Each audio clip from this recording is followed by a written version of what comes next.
This gathering is further enriched by the presence of a speaker whose engagement with literature and culture has been both profound and far-reaching. Ms. Nandini Nair, Associate Director of New India Foundation. Please put your hands together for her. Ms. Nandini Nair has been an arts and culture journalist for nearly 2 decades. She joins New India Foundation having spent a decade as the arts and literary editor of Open Magazine. Prior to that, she worked with magazine sections of the Hindu Business Line, the Indian Express and the Hindu. She writes on a variety of subjects, from social trends to gender issues. But the bedrock of her work has always been books. At Open Magazine, she worked with a vast network of freelancers and contributors to drive India's art coverage. She has interviewed leading national and international authors over her career, both for the magazine and literature festivals. She founded a monthly book event, Talking Books Pune, to foster serious conversations in an informal setting between authors and readers. Throughout her career, she has channeled her commitment to books through in-depth reviews, interviews, events, and by commissioning the same.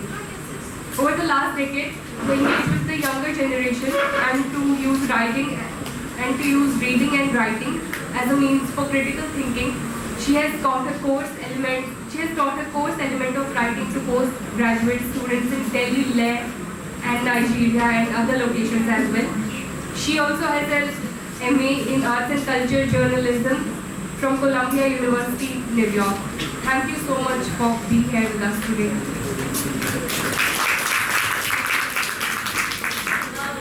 Thank you all for being here. I hope you can hear me. I have been doing this. Is this better? I've been doing these outreach sessions across India. I started in Ahmedabad, and over the last 10 days I've been in Delhi. And I can safely say that this is the most crowded room I've seen. So congratulations to you all for being here. Thank you so much, Professor, for ensuring such a packed room, because I haven't seen this in the last 1 week. So this is absolutely wonderful. And I think the New India Foundation, of course, I'm going to talk you through it. But our target audience is young writers. It is emerging writers. So it's wonderful to see so many young, interested people. Usually I do a small sort of ice-breaking exercise, but with so many people, I don't think it's going to be possible. But maybe just as a experiment, let's try this. Maybe if you have a few volunteers. I have a very simple question for you. Can you recommend a non-fiction book that you have read recently that you would ask others in the room to read? So think about it for a minute, and let's just have a few answers. Tell me about a recent non-fiction book that you've read that you would want others in this room to read. I saw one hand already go up, so I'm going to start with you. I won't say recent book, but it was Gita Present Making of Hindu India by Akshay Muthur. And since I'm working on Hindu nationalism, these are Hindi-led cultural studies, so I had the honor of talking with Akshay Muthur regarding that. I would recommend that. And we also got an NIF fellowship, like our own Rahul Ramagundam for other things. So you get a bonus for that because it is an NIF book, and it's also one of our most successful books in the sense that it has gone to reprints and reprints, and it's sort of a foundational text right now. I saw another hand. Recently I have read The Coming of the Devi, the Adivasi fiction by David Hardiman, which is talks about the Devi movement in colonialism. Why would you recommend that? So it's a part of the subaltern historiography, and another thing that there is very less work on the Gujarat, particularly colonial Gujarat, and this is the one of the phenomenal work which is engaged with the traditions and to understand the context of the Gujarat. It's very important text to understand the Adivasi history from the Gujarat. Thank you. More hands? I think The Whale and the Male Elite by Fatima Marniti.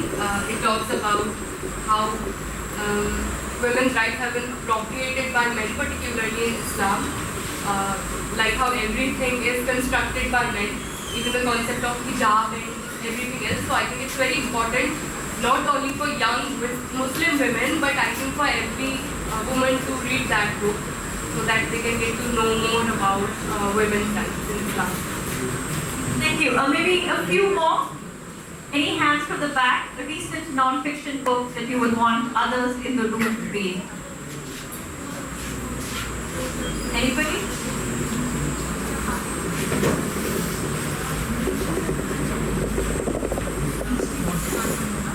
I read the book Life and Times of George Fernandez by I don't Townsend. think that's allowed.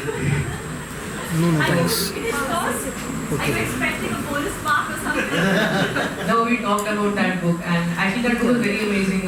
The kind of political system that broke there, and the life history of George Fernandez, how he was like socialist leader, was interested in reading and writing, and the way he led the railway strikes and all. So I think that was a very good read I have done the last few days. Thank you, Professor. Let's have one more. Anybody else? Someone from the back of the room? A non-fiction book that you would want others in the room to read?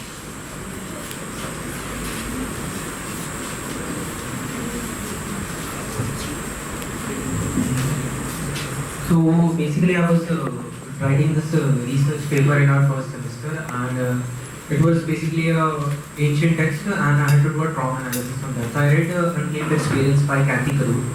So I guess everyone should read that because we get a new understanding of how trauma works and how trauma comes back to you again, and how it is like socially conditioned into generations and generations, and how it just bounces back. So I feel it is very important in understanding how trauma works. Thank you so much for that. I think this is also the first time where we've had 2 NIF books mentioned, which is great. So I think most of my work is already done, since you all seem to know New India Foundation and you also know the kind of books we produce. But beyond that, I just find this interesting to do because it's always fascinating to know what your friends are reading, what your colleagues are reading. And I think that's how we kind of build our own libraries, right? How do we know what to read? I think we all finally go on what our peers recommend, right? I think that's kind of important. So at the New India Foundation, our core focus is of course non-fiction. We do not do any fiction itself. And our focus is also New India, which is obvious from the name itself. And just to step back a little bit, let me tell you a little bit about the origin story of NIF. So NIF, as you all would know, was started by Ramachandra Guha. He's of course an acclaimed historian. And he, 20 years ago, had a very simple idea. He was like, how do we support writers through the process of scholarship, through their writing journey? We all know writing is a solitary endeavor, but it's also about a network around you, right? You need to speak to people, you need to have a certain mentorship, you need to have people to bounce ideas off, and that's often the most difficult part of the journey. Ramachandra Guha, as many of you would know, has been a mentor for generations of writers. So I think this was his way to kind of institutionalize that mentorship. And he was fortunate that he had a generous and intellectual and like-minded friend like Nandan Nilekani, who said that he would support the foundation, right? So NIF is a complete non-profit, and it was started by Ram Guha and Nandan Nilekani. So this is just a short kind of presentation to walk you through the journey of NIF and to kind of encourage more people to apply for it. So the reason I'm kind of doing this outreach program and visiting university after university is that even though we do get a lot of applications for the NIF fellowship, we want different kinds of writers, we want different kinds of backgrounds. We don't want people to look at it and be like, oh, this is not for me. We want to break that impression, and we want people to realize, or just to feel more included. So that's why I'm doing this outreach, because I feel that NIF might be known in certain academic circles, but I just want to expand both geographically and also thematically and intellectually. So let's just maybe go through the presentation. This just kind of tells you about NIF's journey. So like I mentioned, we started in 2003. We have 3 main verticals. The one that we are going to be focusing on today, and which is the most relevant for everyone in this room, is the book fellowship, which we will talk about in detail. We have a lecture, which is like a public lecture that usually happens in Bangalore. Over the years, it's been a bit rocky because, as you all know, it's just tough to get a room full of people to listen to someone speak. But we've had great names for the lecture. For example, Esther Duflo and Andre Betil, again, all these famous intellectuals. In 2018, we started the Kamla Devi Chakrabarty Book Prize, which is an award for the best non-fiction book of the year. Again, the focus of NIF is completely non-fiction. So the book prize, again, is just sort of our way of contributing to the literary ecosystem and of celebrating great literature that is emerging from the country. In 2022, we started a translation fellowship. I'll talk in brief about that. And in 2024, we have the Bhashavad conference. So the Bhashavad conference will happen in Delhi over, I think, 28th and 29th August. It's the Rakhi weekend in Delhi at the India International Center. So all of you who are interested in translation, all of you who want to know more about it, who are kind of interested in listening to discussions about translation, I would urge you to come. It's completely free. You just have to register in advance. It happens in the IIC every year. So now let's just talk a little bit about the book fellowships. So it's very simple. The NIF has one focus, and that's Indian nationals. And I think we've often been asked, why don't you open it out to others? But we have a simple reason. We think that India is populous enough, and there isn't enough support for scholarship. There isn't enough support for writers. So our focus is completely Indians. It is also sort of primarily focused on scholars and writers. So essentially everyone in this room is eligible to apply. And like I mentioned, we only do non-fiction. Okay, so the selection criteria, let me walk you through this a little bit. So like I mentioned, the understanding and relevance to contemporary India is essential, right? And I think most of the books that were recommended today would sort of fall into the NIF category, right? So whether, of course, it's Professor Rahul Ramakrishna's biography, which is, of course, an NIF book, or whether it's Akshaya Mukul's book about Gita Press, which is also an NIF book, or the book you mentioned about women and Islam in modern India, right? So all these are perfect examples of NIF books, right? Also, some people have asked us, why don't you look at ancient India? Again, the focus is New India, and that's why we want to make this about modern India. Of course, that doesn't mean that the books are not going to go back and forth in history, right? No book can begin in 1947 and end in today. All books are in conversation with the past, so of course, every book will also include the past in it, but it needs to come into modern India, right? So some people ask, like, oh, how do you look at that kind of break point in history? So of course, we do expect the books to have a historical perspective, but we do want it to be in conversation with the present times. Also, I think a very important notion, a very important idea for the fellowship is that the book needs to get published. So a lot of people have great ideas, a lot of people have great sort of visions, but are they able to execute it and see it through the end, right? So we support books that are highly likely to be published. So you might have a great idea, which is wonderful, but if we feel that you are too early in your journey, we might ask you to come back after a few years where you have done more of the work. I also want to emphasize a little bit about how over time the NIF itself is kind of changed focus a little bit, because I think in previous years it was often seen as a research fellowship, but now it needs to be seen as a writing fellowship. And that distinction is important because research, as we all know, is an endless thing, right? So if someone again comes to us and says, oh, I want to research the coastline of India and it's going to take me 7 years to do, we'll be like, come back 7 years later with the research done, right? Because I think that for us is important, because at least writing we feel can be done in maybe 2 to 3 years time, but research is kind of endless and there's no deadline for us. Also, the NIF is a full-time writing fellowship, which means that we do require the fellows to take a year off from their jobs. Again, a lot of people do ask us about this because not everyone has that possibility of taking a break, but for us it's important because it's the only way we can kind of hold you accountable, right? So if you have a full-time job, obviously, then it's difficult for us, it's nearly impossible for us to be like, where is your chapter, where is your writing, how's it going? Because we realize you have other responsibilities. So this full-time sabbatical is an important sort of requirement of the fellowship right now. So this kind of just repeats it. In terms of the stipend, etc., as you can see, it's a fairly handsome stipend. I would say there's nothing like this in India. You get 1 lakh a month for 12 months, and that's why we kind of require that you take that time off, and then you get 3 lakhs on signing with the publisher, and then you get 3 lakhs when the manuscript is, when the book has been published. So that's how we break up the 18 lakhs.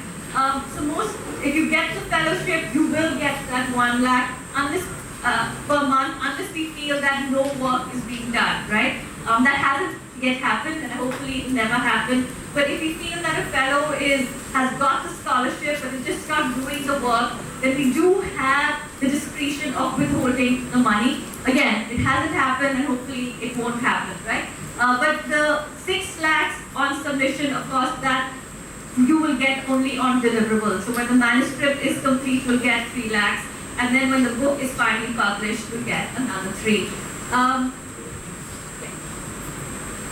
Just press the next one. Oh, sorry. No, next, and then this one. Okay, so I think the financial part, a lot of people know about NIF, right? But I think we also want to emphasize how over 20 years, we do a lot more than just give people money. And I think this is actually the most important thing for new writers. And I think, again, the NIF is quite incredible because, you know, the youngest fellow was 25 when he got the fellowship, right? And he produced a book, I think, in about 4 years. And he didn't have a big body of work behind him, but he produced this, you know, very excellent book. The NIF also supports people who've written 20 books. So I think that's the great thing about the fellowship is that as long as we believe in the idea and we believe in the writer, we don't look at whether you are a debut author or whether you're an established author, right? I think for us, the idea is what's most important. So editorial guidance is very, I think, essential. I think especially for everyone in this room, is that we have a full-time editor who reads every single line that you have written. Now, of course, every writer has their own way of working. So some writers will be like, okay, I will send this editor a chapter every month, which is great, you look at it every month. Or some writers are like, no, I will finish the entire manuscript in 7 months and then send it to her. So we're okay with that as well, right? We respect that writing is a chaotic process, it's a difficult process.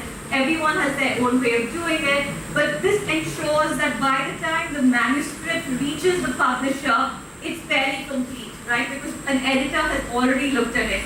So when I'm in Delhi, I've also been meeting publishers. I've been going from publishing house to another, and they all say the same thing, is that by the time an NIF book comes to us, we don't need to do much work because the book has been edited. The book has already gone through this rigorous process of selection, of a jury selecting it, etc. So our work becomes much easier. So I think that's a very important thing.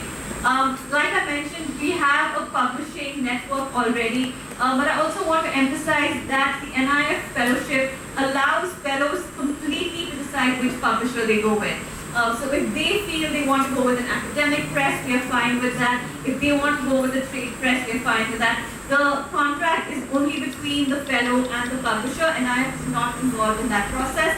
All we can do is kind of be the messenger and be like, okay, this publisher might work for you, this agent might work for you. But you know, finally, all we are doing is just opening doors. The final act of the contract signing is between the author and the publisher. The community, again, like since I've been doing this outreach session, I've been meeting many fellows as well, and they all talk about the importance of the NIF community. So we started about 20 years ago, and today we have about 70 fellows, which means that if you become an NIF fellow, you have access to a community of like 70 top writers.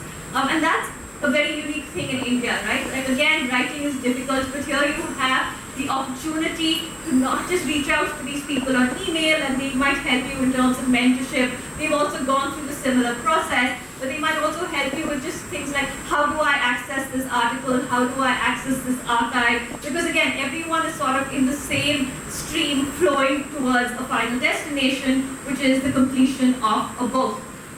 So we are also trying to build on the community a little bit more because In the past, the main thing was the NIF retreat. It was an event that happens once in 2 years, when again all the fellows come together. But now we're trying to do smaller city events, etc. Again, just so that people meet each other more often and kind of can discuss what they're going through together. In terms of administrative aid, again, this is an important thing, especially for new writers, because a lot of writers just don't know what is the legality of a contract, especially nowadays with copyright, with AI, etc. What are the questions that we should ask? So again, the NIF can kind of help, at least put you in touch with the right people who can answer these questions for you. So for us, I think a lot of people, when they talk about the fellowship, they only talk about the money, they only talk about the stipend, which of course is important, which of course is essential, but I think the support beyond the stipend is as pivotal to the foundation and to what we do. Just go to the next one. So this is just some of the books that we have produced, and again you can see the range of topics. So here we have our very own in-house one, which is wonderful to see, and you recommended it, right? And then you can see, of course, biographies are a common thing. We have also Abhishek Chaudhary's biography of Vajpayee, that's a 2-volume work. This is also a biography of the Kerala scientist Janaki Ammal, and she was kind of revolutionary. She was the first woman PhD, I think, from the University of Michigan. And then we have a sports book like Shohini book, which is about women runners in India. And then we have Pradeep's book about cricket. What's the next one? Yeah, again, just in terms of, again, we have Gita Press, which again someone mentioned. Harish's book was, I think, the first book to emerge from the fellowship. We have a lot of city books, because I think cities are just fascinating. So we have Amrita Shah's book on Ahmedabad. We are right now, one of our fellows is working on a book on Faridabad. We have a few memoirs. We have Niyaz Faruqi's book about, it's called An Ordinary Man's Guide to Radicalism. It's about him growing up in Jamia Nagar. And then, of course, we have law books like Gautam Bhatia's about the Constitution. So again, I think for us, this is just the range of books that have come out from the NIF are kind of the best proof of what the foundation does, of what the fellowship does, right? We also have a few sort of science and conservation books like Karthik Shankar. He's a scientist at IISc in Bangalore. He's kind of the expert on the tortoise, the olive tortoise in India, so that's his book. Next. Again, we have a few biographies, autobiographies. So Rahul Pandita's book is about being a Kashmiri Pandit in, and then how he had to leave. Then we have a book which is very different, which is sort of Shashank Kela's book about Adivasis. So I think again for us, this range of topics is kind of crucial, and I think this is what makes the foundation what it is. But we also feel that we could have many more kinds of books, right? So I think one thing we do discuss, for example, is maybe we don't have enough on the arts, maybe we don't have enough on urban planning, maybe we don't have enough on science, right? That's why we're doing this outreach also, so that we get more applications, we get people to realize that we are open to all kinds of topics, we are open to all kinds of ideas. Okay, so this is the selection process. So to apply, the most important part of your application is the proposal, right? Now some people have asked us, oh, do you have a templated proposal on your website? And we don't. We also feel at a time like this where it's very easy to ask AI to give you a templated proposal. We don't want to do that because we also want everyone to have their individuality in their proposal. So we do not have a kind of template for it. We want your ideas to shine forth. We want your voice to shine forth. The proposal should ideally tell us how much of the work you've done, why you are the right person to write this book, and also why this topic is crucial, right? Of course, that's the most important thing. And of course, it needs to have writing samples. For us, it's important to prove what is the background of this person, right? So you need to have a body of work that tells us that you are a writer, because I think otherwise for us to kind of punch on you and to bet on you becomes difficult. The shortlist happens in June, and you are kind of interviewed by our jury, and and then the fellowship is awarded in August. So it's nearly a year-long process. So for example, the applications for 2026 will open on August 15th.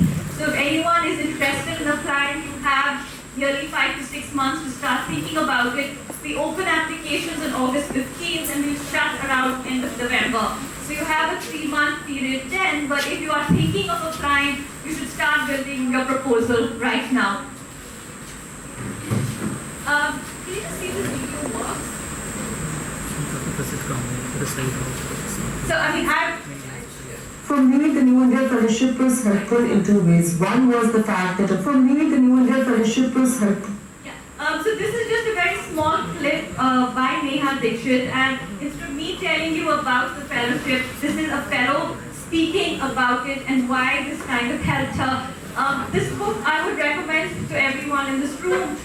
Neha spent about a decade reporting it. She's a journalist, and it's the story of a Muslim migrant woman in Delhi. The family had to leave Banaras. They were a family of highly skilled weavers. And then, of course, there was the riots and the Paloon came in, and then her husband becomes a rickshaw driver in Delhi. And so it's a story that kind of is about gender, it's about religion, it's about economics, and it's also a very Delhi story. I thought it was absolutely wonderfully reported. Over the decade that Neha follows this woman who she calls Saida. Saida has about 50 different jobs, from making the holes in a tea strainer to making footballs, to kind of making the stuffed toys that we buy at traffic lights, right? So it's a great book, and it's kind of like now been translated into various languages, and this is just sort of Neha talking about why the fellowship was important to her. Sorry? Yes. For me, the New India Fellowship was helpful in 2 ways. One was the fact that, of course, there was a grant to do the work that I wanted without any kind of censorship, and a lot of, mentoring that came my way through Rivka, through Ram Guha, and many other NIF fellows. So that was very helpful. So the one part was helpful, but also the second bit that was very helpful was that for a person like me who was completely not clued into the book publishing world, this was the space where there was a community and there was a support system, not just particularly for my work or for myself as a writer, but just as a community who you could depend on and who you could go back every time you were stuck with something. I do feel that that is a very important intervention in breaking the kind of caste-class hierarchies that we talk about when we talk about people who get to practice scholarship. And so that way, New India Fellowship has opened the space for everyone to apply, and then if you get the fellowship, this is the space available, and then you don't need to do the kind of networking or socializing that is otherwise expected.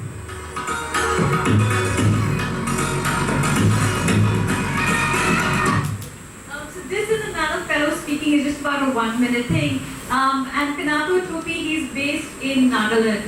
And he said something very important again about how the fellowship helps him access networks that he would not otherwise. Be honest, I was not very sure whether I would get it or not. But I said, let me try so that maybe I could just give a try, apply for it. I also heard about many good things about mentorship that is happening, how this could be an opportunity for me to actually also get access to the publishing, which is very, very difficult from our side of the world. Like, you are a good writer, you might have lots of ideas, you can be excellent, you can be very erudite, very good at writing, but I think place and location matters. So I think in that way, I'm not trying to be playing victim card here or trying to play the minority card here, but I think it's because of the what you call as the theory of distance. Because of that, not many writers from our side will get recognized, especially when you want to actually enter into the publishing world with big publishing houses. So I was like one of New India Foundation, and I did hear that once you get through New India Foundation, that your book is going to get at least published with Penguin or Harper, and at least with Oxford University Press. I think that was actually a motivation for me to foray into New India Foundation. And I gave a try, and yeah, thanks be to God, I got through it, and I think everything changed from there. honest, that outlook didn't show the Gary format. So I think these are, again, two very young writers of ours, and you kind of hear them talking about how the fellowship changed things for them.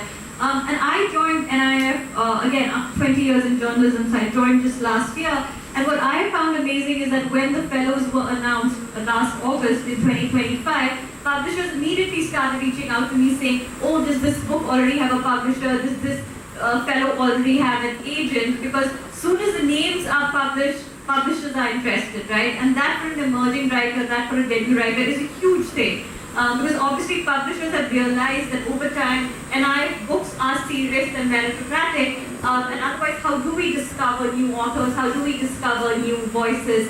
So it's interesting because again I've been talking to publishers, and publishers are like, oh, we read every manuscript we get, it doesn't make a difference if you're a debut author, but if you talk to debut authors, they have a very different sort of experience of the world, right, of how publishing works. So I think this is why it's great to hear it from our fellows about how, and I like how Kanato says, the tyranny of distance, right? So the foundation kind of helps break that, it helps you overcome that. So this is just very quickly, we can go through this about what our fellowships have looked like over the years. I think it's great that we've actually had nearly more women than men apply.